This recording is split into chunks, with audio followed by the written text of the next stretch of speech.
Tony Abbott this week finally got to axe the carbon tax. Labor and the Greens were hysterical.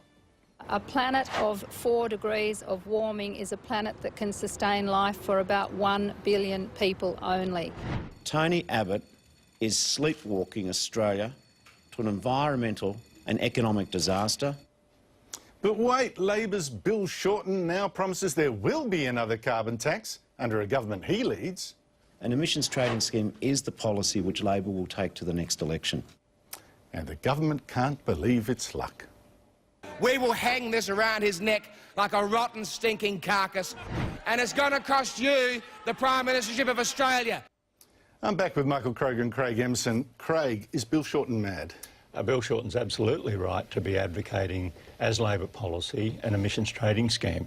I know that there are people, including yourself, who think this is a radical sort of proposal. The fact is every Liberal leader, including Tony Abbott at one stage, has supported an emissions trading scheme. John Howard developed an emissions trading scheme. Stupid decision. And Malcolm Turnbull was working very closely with Labor to put in place an emissions trading scheme. All economists, with perhaps 1 or 2 exceptions, but the overwhelming majority of economists believe this is the way to go. We need to act on climate change, and that's what Bill Shorten is saying that Labor will do. Good on him. Do you think Bill Shorten seriously believes that the carbon tax is the only thing that's saving us from environmental disaster? What needs to happen is that Australia needs to play carbon tax, its no part. disaster. No carbon tax, the world ends. Really? Ridiculous argument that unless everyone, I know, I agree with him. Unless everyone acts, then no one should act. This is the position. Well, actually, I think your position is different, and that is that there is no such thing as human-induced climate change. I didn't say that. But the point is, we have to act as a community of nations for one country. Australia said we're not going to do that.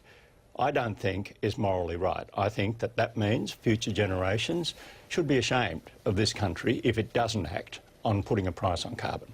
I don't think it'll make a bit of difference to the climate, even if you did believe it. But listen, will this cost Bill Shorten the next election?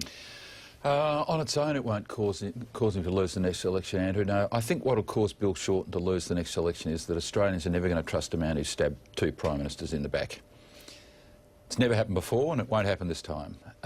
Trust is everything in politics, and to have stabbed Kevin Rudd the first time and then to have stabbed Julia Gillard, trust is so much an important part of Australian politics. To front up in the next election with Bill Shorten as the leader, Australians are going to say, mate, no one can trust you. I think a referendum on the carbon tax will be so much bigger. Well, let's talk about trust. I think it is an important issue. And it will be the budget. Very important issue at the coming election.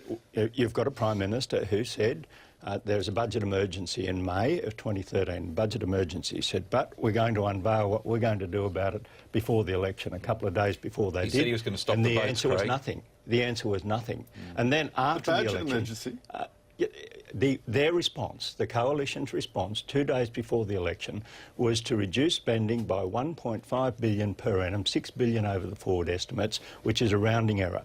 So, Mr Abbott says, there will be no cuts to health, there will be no cuts to education, there will be no excuses, there will be no surprises, there will be no new taxes, and he broke all of those promises. He didn't break all of them, but I agree with you. He broke promises, and I agree with you. Every one of them. The trust deficit is a problem for both sides.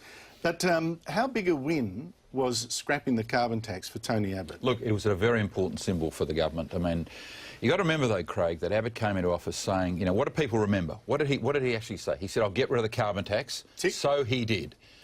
The big issue was stopping the boats in so many parts of eastern Australia. He's done that remarkably, against all odds. Abbott and Morrison have performed what is a miracle and has saved lives. There is a boatload of people, and we're not allowed to know. Yes, and the good news is, mate, they're all still alive. 1,200 drowned under your mad policies. And I've always your mad policies, 1,000 people drowned. I've always argued that allowing people to risk their lives. Why did you let Kevin Rudd get rid of John Howard's policy? We sought to introduce an arrangement called the Malaysian arrangement, and it was opposed on compassionate grounds by the coalition Why why did you even believe that? bother? Why didn't you just say John Howard was absolutely right We and sought say, to but no, implement Kevin that. Rudd, Kevin Rudd had to prove himself. That All he was right, we're different going to to get John into a Howard. shouting match. I can shout louder than you. No, I we can sought shout louder to than both of you. introduce a response to this problem. Attention. And we could not get it through because the coalition said they cared too much about asylum seekers. It's absolute bullshit. But would you agree, Craig, that not turning back the boats was a mistake? I agree that Labor's policy on asylum seekers was deeply flawed. I've said it before. No, I'll say it specifically again. that policy. No, I turning back the don't boats. agree with turning back the boats. I really don't. I mean, you do have to have relations with other countries, including Craig, Indonesia. you can't wish an And you outcome do without have to desiring have- the means and for we that do outcome. have, well, I Right. don't think you can justify any end on the basis of the means. Otherwise, we will have completely. I mean, if you just say all that matters is the end. Well, then you know you can tow people out and you can put them in danger. You can let them You can't drown. weep over 1,200 dead people and then refuse to implement the policies that stop that. I just think that's hypocrisy. So why did the coalition... You may as well join the Greens. You may as well join the Hold on. Greens. Why did the coalition seek at every twist and turn to stop Labor from stopping the boats? We wanted think you to why. go back. Those We policies wanted were you to go back to the John Howard